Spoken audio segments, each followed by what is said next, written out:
গান্ধী জয়ন্তীর দিন অর্থাৎ ২রা অক্টোবর আর জাতির জনকের সমাধিতে শ্রদ্ধা জানানোর মতো লোক দেখানো শিষ্টাচার না করাই উচিত প্রধানমন্ত্রী নরেন্দ্র মোদীর। অন্তত জুলাই মাসের ৯ তারিখে যে ফরমান জারি করা হয়েছে এনডিএ সরকারের পক্ষ থেকে, তা দেখার পর এই সিদ্ধান্তেই আসতে হচ্ছে। এখন থেকে বিজেপির কোনো নেতার আর গান্ধী স্মারকে ভরণ করার জন্যে পুষ্পস্তবক দেওয়ার আগে দুবার ভাবা দরকার।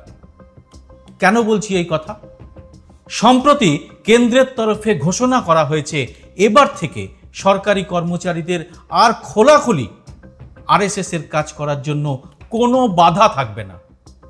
সরকারি চাকরি যারা করেন তারা যাতে খোলাখুলি আরএসএস না করতে পারেন, সে কারণে একটি নির্দেশ প্রায় ৫৮ বছর আগে জারি করা হয়েছিল।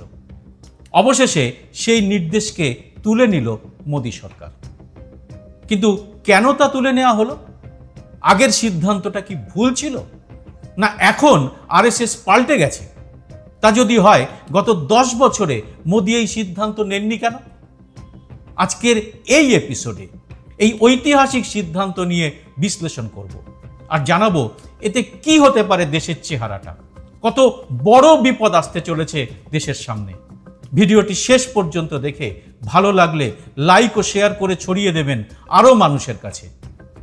কোনো চ্যানেল যেসব কথা আপনাদের কাছে তুলে ধরে না তা শোনার জন্যে এই চ্যানেলটিকে সাবস্ক্রাইব করবেন, আরও বেশি করে লোককে সাবস্ক্রাইব করাবেন এবং সেই সঙ্গে চালু করে রাখবেন নোটিফিকেশন বেলটি। এটা না করলে আমি কোনো ভিডিও দিলে তা কিন্তু আপনার কাছে নাও পৌঁছতে পারে, কারণ এই ধরনের ভিডিও বেশি মানুষের কাছে পৌঁছে যাক তা কিন্তু অনেকেই চান না।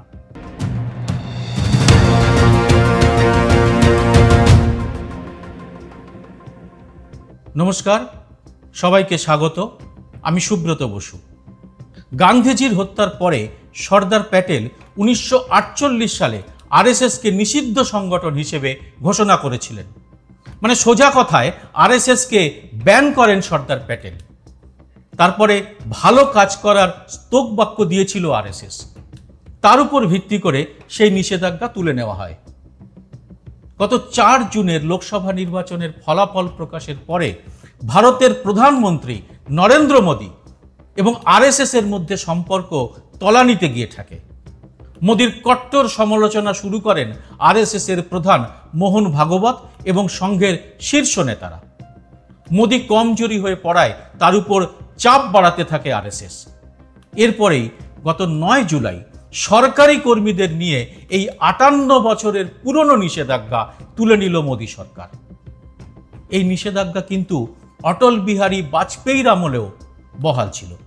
তখনও সরকারি কর্মীরা সরাসরি আরএসএস এর কর্মসূচিতে যোগ দিতে পারতেন না।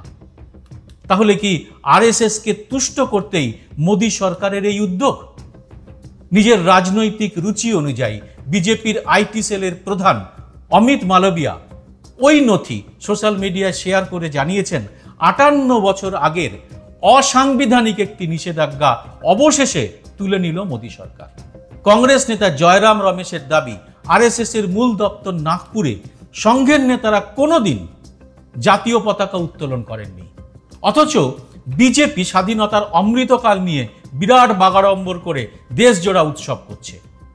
এই মুখ আর মুখোশের খেলা বরাবর চালিয়ে এসেছে আরএসএস বিজেপি। গান্ধী হত্যার দায়ে অভিযুক্ত নাথুরাম গডসেকে প্রচ্ছন্ন মদত দেওয়ায় জড়িত আরএসএস এর নেতৃত্বের একাংশ। আর সেই কারণেই সর্দার প্যাটেল নিষিদ্ধ করেছিলেন আরএসএস এর মতো উগ্র মৌলবাদী সংগঠনকে। আর ঠিক এই কারণেই সরকারি কর্মীদেরও এর থেকে দূরে রাখার সিদ্ধান্ত নেওয়া হয়েছিল। কিন্তু মোদীর আমলে তো আরএসএস এরই রমরমা সর্বত্র, তা সে নির্বাচন কমিশনই হোক, আমলাতন্ত্রই হোক, শিক্ষাক্ষেত্র বা দেশের বিচার ব্যবস্থাই হোক। গত কয়েক বছরে আর গোপনে নয়, রীতিমতো প্রকাশ্যেই নিজেদের লোককে ঢুকিয়ে আরএসএস তার মনুবাদী হিন্দুত্বের বিষ ছড়িয়ে দিয়েছে সমাজের একেবারে গভীরে। আর তাই সাধারণ মানুষের একটি অংশ এখন সরাসরি অগ্রাহ্য করার সাহস পাচ্ছেন সংবিধানকে। প্রকাশ্যে ছড়াচ্ছে মুসলিম এবং দলিত বিদ্বেষ, সমর্থন করা হচ্ছে নাথুরাম গডসেকে। সম্প্রতি কলকাতা হাইকোর্টের এক বিচারপতি অবসরের দিন জানিয়েছেন, চাকরিতে যোগ দেওয়ার আগেই তিনি নাকি আরএসএস এর সঙ্গে যুক্ত ছিলেন, এখন আবার ওই সংগঠনের সঙ্গে যুক্ত হবেন। আচ্ছা, যিনি নিজের কর্মজীবনের আগে সংঘের ভাবধারায় অনুপ্রাণিত হয়েছেন, তিনি পরবর্তীকালে সংবিধান মেনে কি করে কোনো সিদ্ধান্ত নিতে পারেন? এইভাবে চলছে মুখ আর মুখোশের খেলা। জয়রাম রমেশ যতই বলুন সংঘের সাথে সম্পর্ক ঠিক রাখতে মোদি এই সিদ্ধান্ত নিয়েছেন, রাজনৈতিক বিশ্লেষকদের মতামত কিন্তু সম্পূর্ণ অন্যরকম। তাদের দাবি মোদি কিন্তু পুরোপুরি সংঘের ভাবধারাতেই তৈরি। আসলে ক্ষমতার দর্পে তিনি আরএসএস এর শীর্ষ নেতাদের উপেক্ষা করতে শুরু করেছিলেন, কিন্তু আরএসএস এর ভাবধারা থেকে তিনি কখনো সরে যাননি, বরং আরো বেশি বেশি করে তা পালন করে গেছেন। কিন্তু সরকারি কর্মচারীদের আরএসএস এর কর্মসূচিতে খোলাখুলি যোগ দেওয়ার যে অনুমোদন দেওয়া হলো, তা আসলে সংবিধান বদলের এজেন্ডারই প্রথম পদক্ষেপ। এরপর ধাপে ধাপে এগোনো হবে। কেন এই সিদ্ধান্ত, সে ব্যাপারে গেরুয়া শিবির থেকে একটা যুক্তি খাড়া করা হচ্ছে। বলা হচ্ছে আরএসএস নাকি একটা সেবামূলক সংগঠন, তারা মানুষের সেবার কাজই করে থাকে। বুঝুন, যে দলটি কে দেশের কোন শীর্ষ পদে থাকবেন, কে মন্ত্রী শান্ত্রী হবেন, কে শিক্ষা নিয়ন্ত্রণ করবেন, কে দল পরিচালনা করবেন, সব ঠিক করে থাকে নেপথ্যে থেকে, তারা নাকি বিশুদ্ধ সেবামূলক সংগঠন। আর তারা এমনই সেবামূলক সংগঠন যে কোভিডের সময় তারা একেবারে ঘরে ঢুকে বসেছিলেন। তখন করোনা আক্রান্তদের বাড়ি বাড়ি অক্সিজেন সিলিন্ডার পৌঁছে দেওয়ার কাজ করেছিলেন এ রাজ্যে বাম এবং অন্য অনেক রাজ্যে যুব কংগ্রেস কর্মীরা।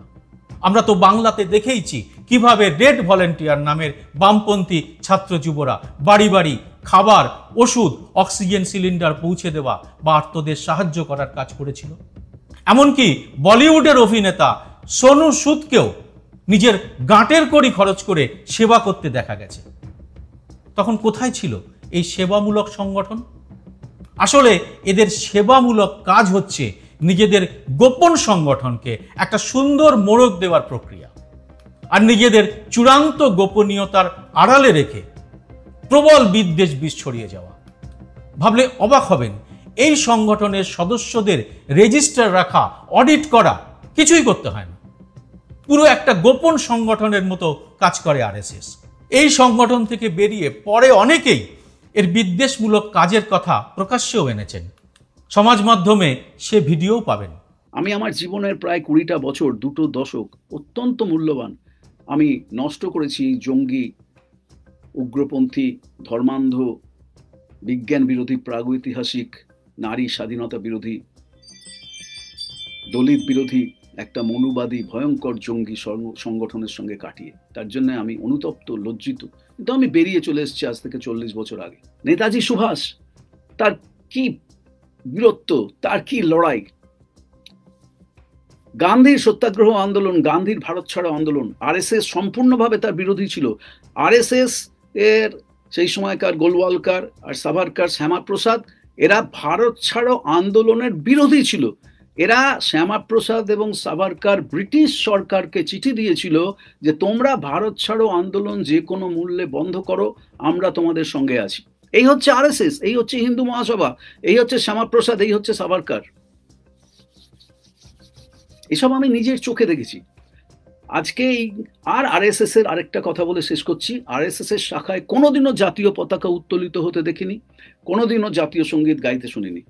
আর আরএসএস এর যে উৎসবের তালিকা আছে সেই তালিকাতে 15ই আগস্ট অনুপস্থিত। মিলিয়ে নেবেন।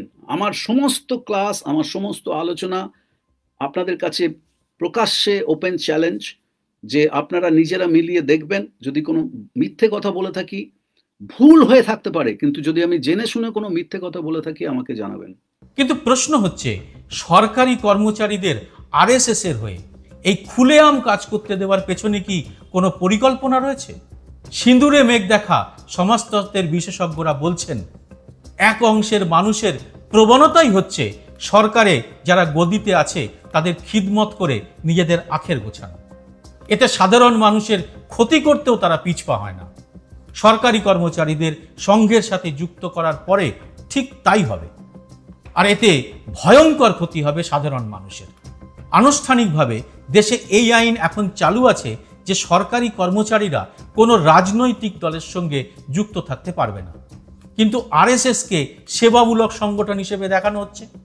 তাই এই সংগঠনের সঙ্গে যোগ দেওয়ার স্লুইস গেট খুলে দিলে ঠাঁই দেওয়ার জায়গা পাওয়া যাবে না।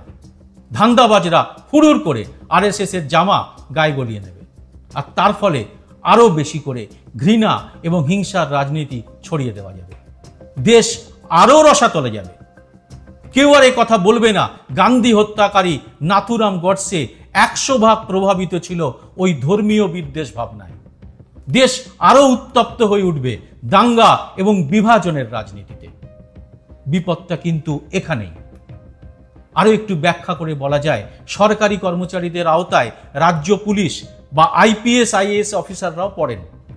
তাহলে তাদেরও কি এই একইভাবে গেরুয়া শিবিরের একেবারে শীর্ষস্থানীয় সংগঠনের আওতাভুক্ত করা হবে? ইতিমধ্যেই শিক্ষা বিভাগ এই ভয়াবহ রোগে আক্রান্ত হয়েছে। বলা যায় দেশের সবচেয়ে বড় এবং নামী শিক্ষা প্রতিষ্ঠানের মাথায় আরএসএস এর ভাবধারার মানুষ বসিয়ে মনুবাদী এক বিচিত্র শিক্ষা ব্যবস্থা চালু করার কাজ শুরু হয়ে গেছে, যেখানে ডারউইনের বিবর্তনবাদ সহ এমন অনেক কিছু বাদ গেছে যা কোনো উন্নত সভ্য দেশের মানুষ ভাবতেই পারবেন না। বদলে দেওয়া হচ্ছে ইতিহাসের নানা প্রামাণ্য তথ্য। রামদেব বাবারা এসে চালাতে শুরু করেছেন চিকিৎসা বিজ্ঞান। ভুয়ো করোনার ওষুধ বিক্রি করা হয়েছে। ধর্ষক বাবারা শেখাচ্ছে ইতিহাস দর্শন।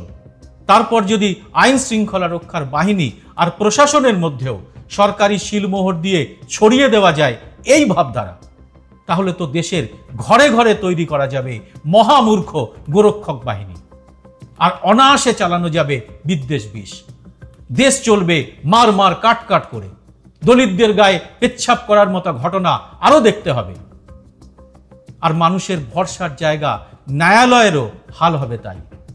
যেমন বাংলায় অভিজিৎ গঙ্গোপাধ্যায় ঘটিয়েছেন, ঠিক তেমনই মধ্যপ্রদেশেও গত 27 এপ্রিল যোগ দিয়েছেন হাইকোর্টের এক বিচারপতি। কি তার বিশেষত্ব? মহিলাদের সঙ্গে আপত্তিকর আচরণে অভিযুক্ত একজনকে তিনি অভিযোগকারী মহিলার বাড়িতে গিয়ে হাতে রাখি বেঁধে দেওয়ার নিদান দিয়েছেন। মানে এক দুষ্কৃতির শাস্তি চেয়ে তাকেই রাখি বাঁধতে হবে ওই অসহায় মহিলাকে। এটা বিচার না মহিলার অপমান? এই রায়ের বিরুদ্ধে পাল্টা আপিল করেছেন ওই মহিলা। আসলে এই যে মহিলাদের সম্পর্কে মনুবাদী দৃষ্টিভঙ্গি, এটাও আরএসএস এর ভাবনার সঙ্গে দিব্যি খাপ খেয়ে যায়। কারণ সংঘ পরিবারে মহিলাদের জায়গা আলাদা। তাদের মূল সংগঠনের সঙ্গে যুক্ত হওয়ার এখতিয়ারই নেই। আইনসভার উচ্চ কক্ষেও অর্থাৎ রাজ্যসভায় চেয়ারম্যান তথা উপরাষ্ট্রপতি সম্পূর্ণ অপ্রাসঙ্গিকভাবে জানিয়ে দিচ্ছেন তিনি দীর্ঘদিন ধরে আরএসএস এর সঙ্গে যুক্ত। ভাবুন কোথায় যেতে বসেছে দেশটা। এই ভয়ঙ্কর আবহে আসার কথা একটাই, প্রতিবারের দৃঢ় স্বর কিন্তু সামনে আসছে। এবারের ভোটে তাই রুটি রুজির লড়াইয়ে সামিল হয়েছেন দেশের মানুষ। এসব করেও মোদীকে হারতে হয়েছে অযোধ্যা, বদ্রীনাথও। আগামী কয়েক মাসের মধ্যেই মহারাষ্ট্র, হরিয়ানা, ঝাড়খণ্ডের বিধানসভা ভোট। একমাত্র মানুষের সচেতন প্রতিবাদী কি রুখে দিতে পারবে এই ভয়ঙ্কর শক্তিকে? জবাব দেবেন আপনারা কমেন্ট বক্সে। ভিডিওটি ভালো লাগলে এটি ছড়িয়ে দেবেন আরও মানুষের কাছে, কারণ আপনার এই ছোট্ট কাজটি কিন্তু আগামীতে এই ভয়ঙ্কর বিপদের বিরুদ্ধে প্রবল জনমত গড়ে তুলতে পারে। জয় হিন্দ, সত্যমেব জয়তে।